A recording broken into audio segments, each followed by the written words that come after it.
What's going on, guys? Cubeologist here, and today, as you can see, we're going to be doing a Q&A, but unlike my other Q&As, in this one it's actually going to be an average of 12. So I'm going to get to a few more questions, and I plan on answering them pretty quickly. The average of 12 is decent for me. It's not PB or anything, but it's sub 17. I'm using the Along GT, which I wouldn't call it my main, but it's all I'm using right now because I plan on doing a review, obviously.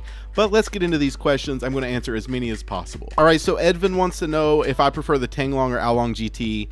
Honestly, they're really close. I can't really pick one over the other. I like the speed of the Tanglong a little bit better, but the Along GT seems to perform better as far as less catching and stuff, but I'll get into more of that in the review. Then Sophie actually starts off with a lot of great comments, so thank you so much. But then he wants to know how long it took for me to get 10K subs and what you can do to make a good cubing channel. Well, I think at 1 year I was around 9,000, so it probably took like 14 months, something like that. But the only secret I have for making a good cubing channel, if you would even consider my channel one of those, is to try and make each video better than your last one and just make a lot of videos. As they always say, practice makes perfect, and that definitely holds true as far as videography and editing goes. So just make a lot of videos. I had 30 videos on my channel before I had 30 subscribers. So don't get discouraged. Make videos because you love doing it. Don't start a channel for the money or for the audience. Just do it because you like cubing and you like making videos. And if that's your passion, it will show through in what you make and you'll continue to grow. Then, as you can see, Vivix asks a lot of questions. I'm not going to read all of them, but I am going to do a quick answer and you can just read along. So 1, yes, I'm going to nationals. 2, I would say Tanglong because the 356 is too fast for me. 3, I would have to give up cubing because in the long run, I think reading is a lot more beneficial. 4, I don't think Yushin is a threat to MoU at all at this point. They have a good 5x5 and their 3x3 is okay, but they have a lot of work to do if they want to catch up with MoU. 5, not really. 6, I have a video on that, but I have to say no if you can set up puzzles on your own. 7, I would have to say 3x3 because I've spent the most time practicing it. 8, world record over everything. Of course, world record average on 4x4, that would be amazing. 9, it's actually in the works, so be excited for that, hopefully in 2016. And 10, no. Then lol YouTube says, how come you didn't buy Chi cells? If you guys aren't familiar, I actually advertised this Q&A on my last unboxing from Cubes for Speed. It was a bunch of Guanlongs, and at the time when I bought those, they didn't have Chi cells. But if I had it to do over again, I would probably go with whichever one was cheaper. I'm not sure which one that is right now. Then Ninja Plays wants to know if I prefer stickered or stickerless cubes. I actually think I prefer stickered cubes at this point because of the grip you get on the stickers, but I really don't mind stickerless cubes either. And then, do I have a job? Yes, cubing and videography are my job at this point, so basically no, not right now. And then 3, how did I get into cubing? Basically, I just had a 3x3 for a long time, and I learned how to solve it, and then one day I typed in how to get faster, and then the rest is history. Toad Cubing wants to know if I can solve a square 1 and what my PB is. Actually, yes, I can solve a square 1 as of recently because the new Chi came out, and I want to do a review on it. My PB is sub 50 seconds, but just barely. Nolan, I've known full OLL and PLL for probably 8 or 9 months. I actually have a tutorial on full OLL that I'll link right there. Then Sai wants to know what cube has been my longest main. Probably the Along version 1, still one of my favorite cubes. I'm 28 years old and cubing kind of is my occupation along with making videos. Easy Cubing wants to know, did I change my lighting? I know that the Guanlong unboxing was a little bit overexposed, so sorry about that. I just made the mistake of setting my exposure before I put the package into the actual shot, so that won't happen again. My bad, guys. I use Sony Vegas to edit. I really don't have a main 3x3. The Yushin timer might work with CS timer, but I couldn't get it to, and Star Wars is awesome. Chemo Cubes wants to know what camera I use. I use the Nikon D5300.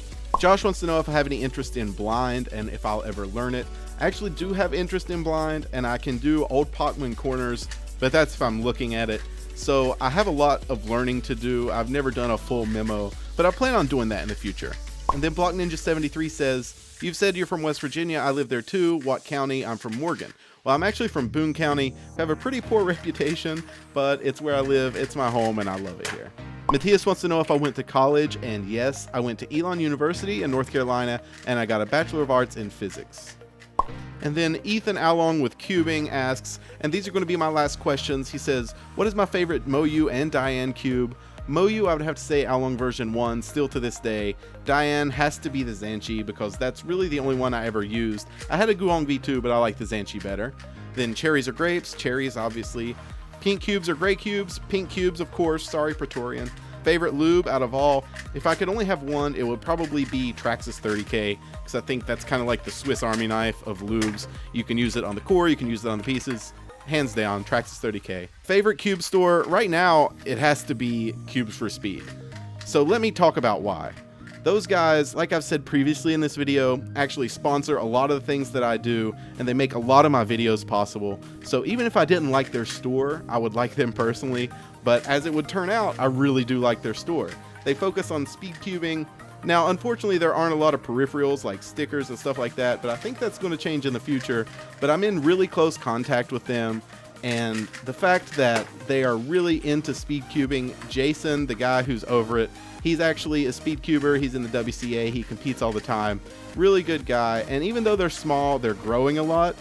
And I really, really like what they're doing as far as having the right speed cubes and the popular speed cubes.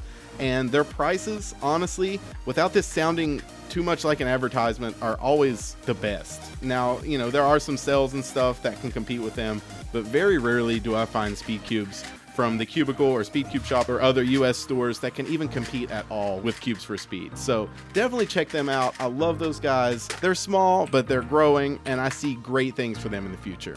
Then he says, what am I most thankful for that happened to my channel? It would have to be people that supported me when I first started out, because the Algorithmist, if you guys used to watch her, and Convinza, people like that, Just Keep Cubing, they gave me shout outs and gave me a chance whenever I was just getting started, let people know my name, and now I've continued with their help and continued to grow. And yeah, it has to be the initial support from the community. And then my favorite comp that I went to, still to this day, even though I've got better results at other competitions, Nationals 2014.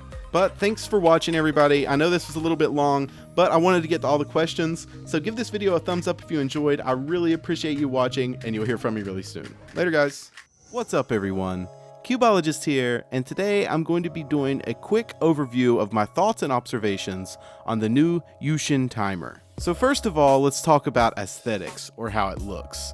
This thing's a bit bulky for my tastes, and it's taller and wider than my StackMat Gen 3.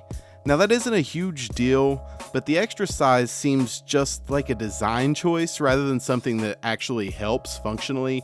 And talking about that design,